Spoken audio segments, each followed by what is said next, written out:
ఓం నమో వెంకటేశాయ. ఒక 2 వీడియోలు ఇప్పుడు పాతవి నేను చెప్పినటువంటి వీడియోలు ప్లే చేస్తాను, ఒకసారి చూడండి. కవిత గారికి సంబంధించి ఎలా ఉందంటారు ప్రిడిక్షన్? అంటే జాతకం, తన జాతకంలో కారాగారవాసం ఉంది, జైలుకు పోయే యోగం ఉంది. ఓకే, మీరు ఢిల్లీ లిక్కర్ స్కామ్ నుంచి కలవకుంట కవిత గారు బయటపడే అవకాశం ఉందా? కష్టం. ఒక ముఖ్యమంత్రి మరియు 2 మాజీ ముఖ్యమంత్రులు జైలుకు వెళ్లే సూచనలు గోచరిస్తూ ఉన్నాయి. అలాగే ఒక ముఖ్యమంత్రి మరియు ఒక మాజీ ముఖ్యమంత్రి జైలుకు వెళ్లే సూచనలు గోచరిస్తూ ఉన్నాయి ఈ సంవత్సరం. కవితకు కూడా ఖచ్చితంగా వాసం ఉంది, తన జాతకంలో కారాగారవాసం ఉంది, జైలుకు పోయే యోగం ఉంది. కొద్దిసేపటి క్రితం కవితను ఈడీ అధికారులు అరెస్ట్ చేశారు. లిక్కర్ స్కామ్ నుంచి పెను సంచలనాలు ఉండబోతా ఉన్నాయి. అలాగే సౌత్ ఇండియాకు సంబంధించి ఆల్రెడీ చాలా రోజుల కిందే పెళ్లి చేసుకున్నటువంటి ఒక హీరో అన్ఎక్స్పెక్టెడ్ గా విడాకుల సంఘటన బయటికి వచ్చి తను ఇంకొక హీరోయిన్ వివాహం చేసుకునే అవకాశం కనిపిస్తా ఉంది దక్షిణ భారతదేశానికి సంబంధించి. అలాగే టీవీ రంగానికి సంబంధించి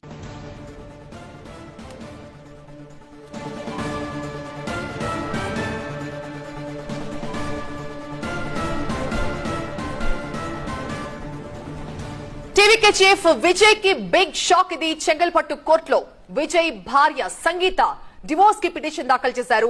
విజయ్ తో విడాకులు ఇప్పించాలంటూ ఆమె కోర్టును అభ్యర్థించారు. విజయ్ వివాహేతర సంబంధం పెట్టుకున్నారంటూ ఆయన భార్య సంగీత ఆరోపిస్తున్నారు. ఇటీవల విజయ్ విషయంలో జరుగుతున్న పరిణామాలు ఆసక్తి రేపుతున్న వేళ ఇప్పుడు భార్య సంగీత విడాకుల నోటీసులు పంపడం, ఆ నోటీసుల్లో విజయ్ అక్రమ సంబంధం పెట్టుకున్న కారణంగా. సో చూశారు కదా, ఒక వీడియోలో తమిళ్ హీరో విజయ్కి సంబంధించినటువంటి అంశాన్ని నేను ఒక 8 నెలల కిందట టీవీలకు ఇచ్చినటువంటి ఇంటర్వ్యూలో చెప్పడం జరిగింది. సౌత్ ఇండియాకు సంబంధించిన ప్రముఖ హీరో, ఎప్పుడో పెళ్లి చేసుకున్నటువంటి ఒక హీరో మళ్ళొక హీరోయిన్ని పెళ్లి చేసుకునే అవకాశం ఉంది. విడాకుల వ్యవహారం సంచలనంగా మారే అవకాశం ఉంది. రెండవది, కవిత జాతకాన్ని విశ్లేషించి కవిత జైలుకు వెళ్తుంది అని ఇంచుమించుగా కవిత జైలుకు వెళ్ళక ముందు సుమారు 3 సంవత్సరాల క్రింద చెప్పడం జరిగింది. సో ఇక్కడ విశేషం ఏంటంటే, చెప్పదలుచుకున్న పాయింట్ ఏంటంటే, చాలామంది చెడు చెప్పొద్దు అంటున్నారు. చెడు చెప్పకపోతే ఎలా? మరి ఏమీ తప్పు చేయకుండా ఇంతమందిని తీసుకెళ్లి జైల్లో వేసి నిన్న ఒకరోజు సడన్గా లిక్కర్ స్కామ్ లేదు, లిక్కర్ స్కామ్ అంతా క్లీన్ చిట్ ఇచ్చినాము, వీళ్ళందరూ కడిగిన ముత్యంలా బయటికి వచ్చారు అంటే, మరి ఇన్ని రోజులు ఒక్కొక్కళ్ళు జైళ్ళల్లో తీహార్ జైలు గురించి మూర్ఖులకు తెలియకపోవచ్చు. తీహార్ జైల్లో ఉండాలంటే ఏంటంటే ప్రత్యక్ష నరకం అంటారు దాన్ని.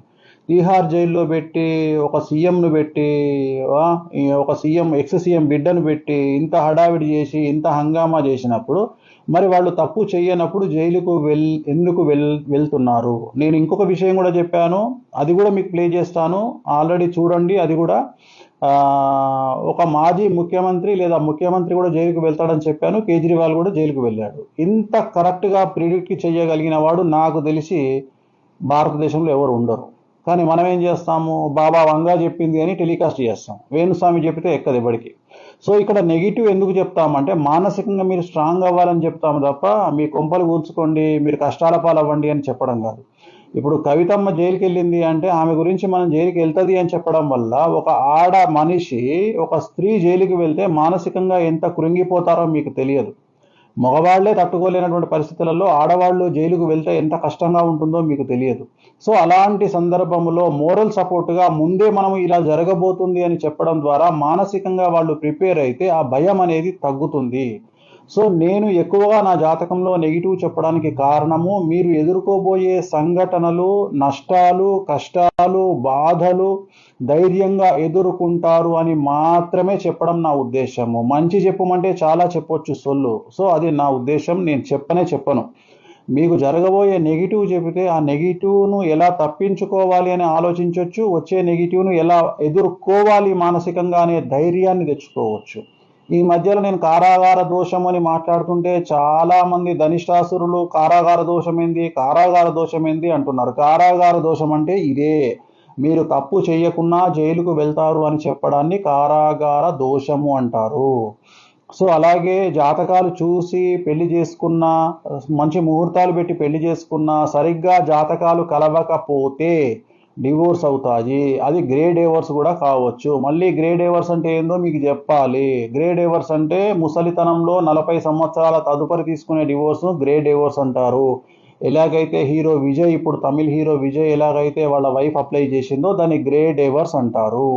సో ఇలాంటివి జరిగే అవకాశాలు ఉంటాయి. సో చెప్పినప్పుడు చాలామంది విమర్శిస్తూ ఉంటారు. సో జరిగినప్పుడు మాత్రమే వాటి యొక్క తీవ్రత బయటికి వస్తుంది. ఓం నమో వెంకటేశాయ.